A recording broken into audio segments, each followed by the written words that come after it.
জানেন, একটা ঘটনাই আমেরিকার অর্থনীতিকে এমনভাবে নাড়িয়ে দেয় যা ১৮১৫ সালের পর আর কোনো হামলায় হয়নি। ৫০ বছর আগের কথা। একটা তেল সংকট পুরো বিশ্বকে বদলে দিয়েছিল আর দেখিয়েছিল কিভাবে সম্পদও একটা অস্ত্র হতে পারে। ভাবা যায় মাত্র কয়েক মাসেই অপরিশোধিত তেলের দাম বেড়ে গেল ৪ গুণ। বিশ্বজুড়ে রীতিমতো তোলপাড় শুরু হয়ে যায়। এই সংকটের প্রভাবটা ছিল মারাত্মক। সাধারণ মানুষের জীবনে নেমে আসে চরম ভোগান্তি। আমেরিকার গ্যাস স্টেশনগুলো সব খালি। তেলের এই অভাবনীয় ঘাটতিটা আমেরিকার অর্থনীতি আর আত্মবিশ্বাসের ওপর একটা বিশাল ধাক্কা ছিল। সব কিছু যেন থমকে গিয়েছিল। ফলাফল, দেশটা এক ভয়াবহ মন্দার মুখে পড়ল। জিডিপি কমল, আর বেকারত্ব বেড়ে একেবারে দ্বিগুণ হয়ে গেল। কিন্তু প্রশ্ন হল, এত দূরের একটা যুদ্ধের কারণে কিভাবে এই সংকট তৈরি হল? এর শুরুটা হয়েছিল মধ্যপ্রাচ্যে।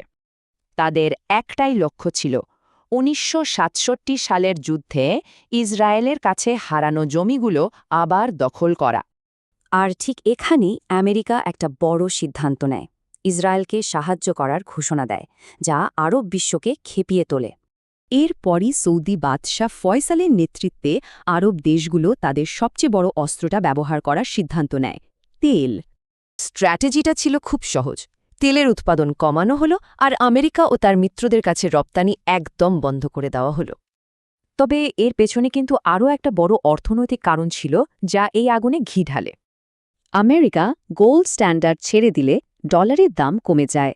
এতে তেল রপ্তানিকারক দেশগুলো সরাসরি ক্ষতির মুখে পড়ে। ১৯৭৪-এ নিষেধাজ্ঞাটা উঠে গেলেও এর প্রভাব কিন্তু বিশ্ব থেকে মুছে যায়নি, বরং সবকিছু পাল্টে গিয়েছিল। বলা যায় এই সংকট পৃথিবীতে সস্তা তেলের যুগের অবসান ঘটায় আর ক্ষমতার ভারসাম্য পুরোপুরি বদলে দেয়। এই সংকটের প্রভাব ছিল সুদূর প্রসারী। পররাষ্ট্রনীতি থেকে শুরু করে গাড়ির ডিজাইন পর্যন্ত সবকিছুই বদলে যেতে শুরু করে। তেলের সাপ্লাই ঠিক রাখতে এরপর থেকে প্রত্যেক মার্কিন প্রেসিডেন্ট সৌদি আরবের সাথে ঘনিষ্ঠ সম্পর্ক বজায় রেখেছে। তেলের এই আকাশ ছোঁয়া দাম জন্ম দেয় বিপুল সম্পদের, আর সৌদি অ্যারামকোর মতো কোম্পানিগুলো হয়ে ওঠে কর্পোরেট জায়ান্ট।